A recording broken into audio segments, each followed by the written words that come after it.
La journée commence tôt sur le site de Retripa à Vétro. Dès 7 h du matin, Michel Callot s'affaire dans son atelier rempli d'outils et de machines utiles à la récupération des métaux.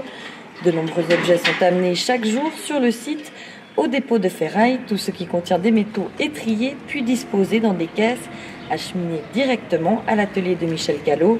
C'est là qu'il s'attelle à extraire les différentes matières. Mon rôle est d'ouvrir des câbles et à séparer des différents métaux tels que laiton, bronze, aluminium, zinc, plomb, etc. C'est impressionnant, quand on vous voit faire, vous repérez immédiatement dans un même objet les différents métaux. Comment est-ce que vous faites ça?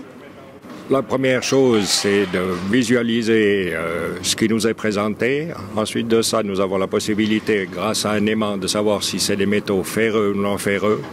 Si une incertitude s'installe, on a toujours la possibilité, soit par l'intermédiaire d'une meule ou d'une lime, de tester la dureté, voire la couleur du métal qui nous est présenté. C'est sans difficulté que Michel Callot repère et trie les différentes composantes de la trottinette. Chaque partie aura un avenir différent. La partie qui a été mise en caisse après cisaillage est de l'aluminium vieux. Elle sera traitée comme suite.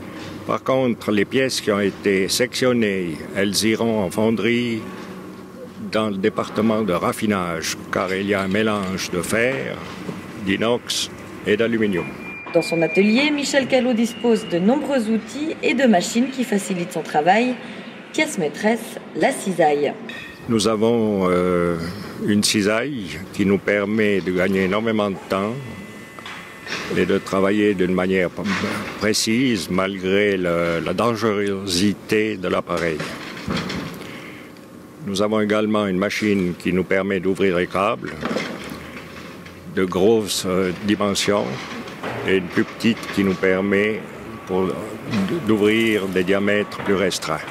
Michel Callot exerce le métier de recycleur depuis plus de 20 ans. Il se réjouit de la prise de conscience au fil des années de la possibilité de valorisation des déchets.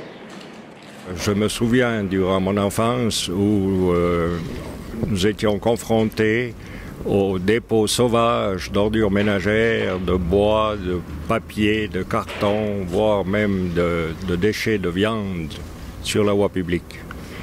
Le fait d'avoir une entreprise qui encadre de manière admirable le tri de ces déchets, plus la réception, est tout à fait remarquable. Leader du recyclage sur la Suisse romande avec 6 sites de tri, dont celui de Vétro. Retripa traite 12 000 tonnes de ferraille et de métaux par an. Alors que la fin de la journée approche pour Michel Callot, ce spécialiste du recyclage peut être fier de ce résultat auquel il participe quotidiennement.